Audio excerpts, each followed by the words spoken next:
estos jóvenes fueron tirados ahí, ¿sí? Con todo y vehículos, y sí desaparecieron. Es más, ahí cabe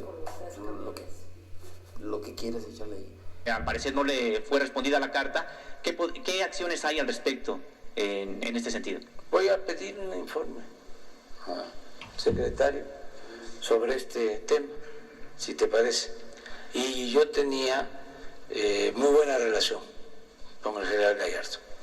Murió sin que se le hiciera justicia. Recordemos que se le liberó, pero a través de unos consejos de guerra. Lo sentencian a 28 años de prisión cuando llega el gobierno de Fox.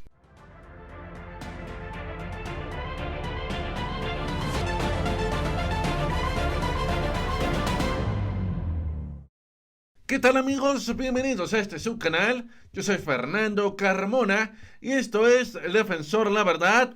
Hoy vamos a platicar acerca de lo que se plantea de esta carta póstuma que dejó el general Gallardo, el valiente general que denunció la existencia de una cofradía golpista dentro del ejército y a la cual pertenecía o pertenecería Cienfuegos y el propio Luis Crescencio Sandoval, el actual titular de la Sedena.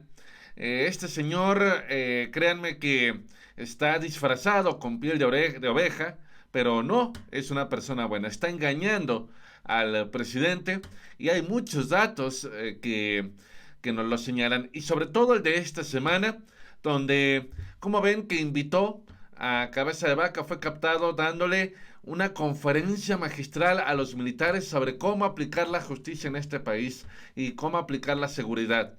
¿Les parece correcto que Luis Crescencio invite a Cabeza de Vaca en lugar de cualquier otro gobernador de Morena, o al menos que no hubiera tenido semejante vínculo con los delincuentes? Entonces, esto nos habla del pacto que tiene Luis Crescencio Sandoval con el grupo de La Última Letra. Vamos a empezar entonces con la información. Tenemos aquí lo que comenta. Esto es lo último que supimos del general Gallardo. Yo sigo insistiendo en que este fallecimiento no fue por COVID. Creo que es lo más burdo que uno puede enterarse, porque el señor ya se encontraba vacunado, tal vez, y además ya cuando sucede esto, los casos iban muy a la baja. Por eso yo no me trago el cuento de que fue por COVID, tomando en cuenta los antecedentes que tiene, de que fue encarcelado injustamente, de que fue perseguido, de que fue amedrentado, ¿no? Para evitar que dijera cosas que sabía de la corrupción dentro del ejército. Por eso yo no me lo trago. Y había varias cosas que él sabía. Por ejemplo, vean lo que pasó la semana pasada, de lo cual nosotros hablamos, donde un excomandante de la Policía Ministerial en Iguala estaba ligado al caso de los estudiantes y le dieron en la torre, ¿no? Entonces, las pocas evidencias que hubiera podido aportar ya se perdieron, y había sido justamente el general Gallardo quien había comentado previamente que los estudiantes podrían estar en Meléndez, un pozo usado durante la campaña sucia. Entonces, en este sentido, me parece... Tiene que ver directamente con el tema de la defensa de los derechos humanos de los soldados. En México no existe, es una oficina de asuntos militares en donde va a permitir que haya una interacción de información, de la transportación del paquete electoral, la logística pues cómo están. No, para nada, no. El ejército ha permitido esas violaciones. Entonces aquí lo que tenemos que hacer es que en las próximas elecciones el ejército no se entrometa en esos asuntos. El ejército no debe entrometerse en eso. Si la paquetería electoral es violada entre las mismas autoridades civiles, eso ya no es cosa de nosotros. Entonces aquí se fijan, da algunos datos muy interesantes respecto a este punto, también de las elecciones, cómo tienen que vérselas para poderlo llevar a cabo de la mejor manera el resguardo. Y su hijo precisamente también comentó que no se le hizo justicia nunca a su padre.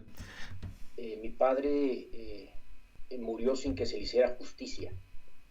Recordemos que se le liberó, pero a través de unos consejos de guerra. Lo sentencian a 28 años de prisión. Cuando llega el gobierno de Fox, por presión internacional y materia de derechos humanos, trataron de que mi padre aceptara el indulto. Él nunca iba a aceptar el indulto porque era aceptar las culpas. Nosotros proponíamos que fuera el reconocimiento de inocencia. Se buscó una figura en el Código de Justicia. Entonces, entre muchas condiciones que le pusieron, lo liberaron.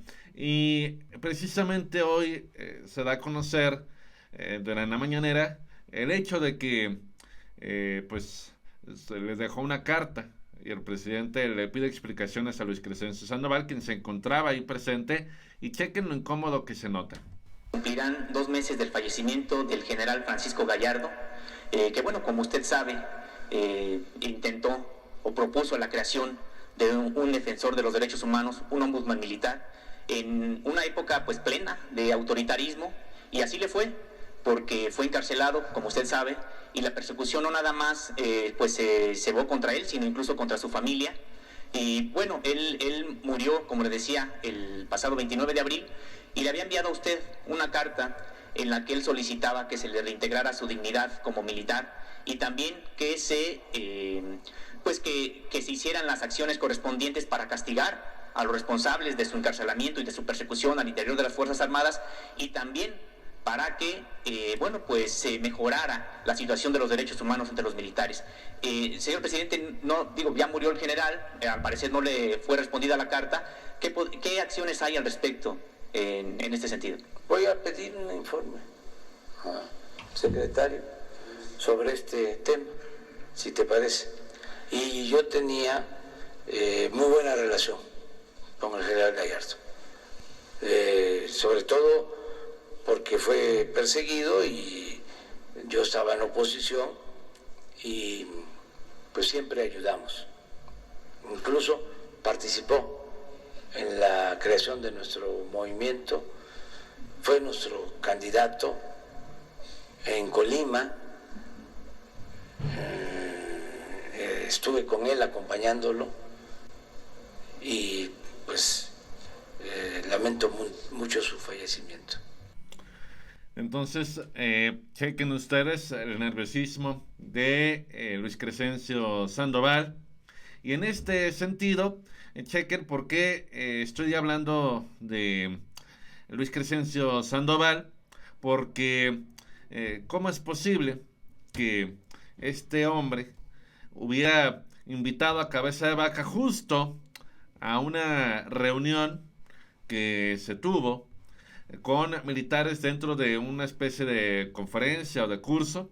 Dice, apenas un mes antes, un juez octavo del distrito de Tamaulipas, Faustino Gutiérrez Páez, concedió una suspensión definitiva al gobernador contra la orden de captura emitida por un juez de Almoloya en el Estado de México.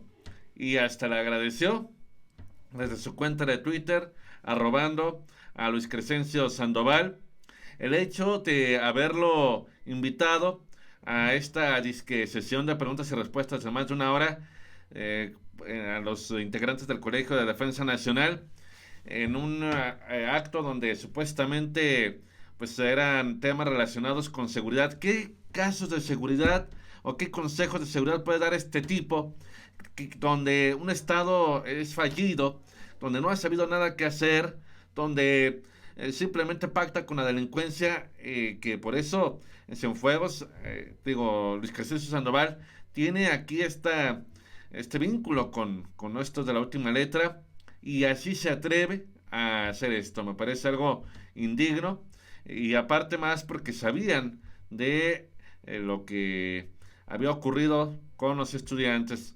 Entonces me gustaría a mí retomar este video, esta entrevista que le hacen, para que vean más de su testimonio. Estos jóvenes fueron tirados ahí, ¿sí? Con todo y vehículos, y se desaparecieron. Es más, ahí cabe lo que quieres echarle ahí. Entonces me dicen, es que no se puede. Si hacen un peritaje en las paredes, debe haber tallones, pedazos de tela, pelo, piel, no sé. Sí se puede, no lo han hecho. Ya lo han tapado y lo destapan. Es más, si ustedes van ahorita y se suben un carro y llegan y van y ahí está. Ahí está. Pues creo yo que razones hay de sobra para saber que pues esto no es obra de la casualidad, y que esa carta posiblemente tenía eso, y checan también cómo se la escondieron. El presidente no sabía de la existencia de esa carta. Entonces, ahora que la lea, creo que se pueden saber muchas cosas. Amigos, pues llegamos al final de este video. Déjame en los comentarios lo que sea que opinas, dame tu like, comparte mi video y suscríbete a este canal. Yo soy Fernando Carmona, nos vemos hasta la próxima, porque recuerda que la verdad no será libres.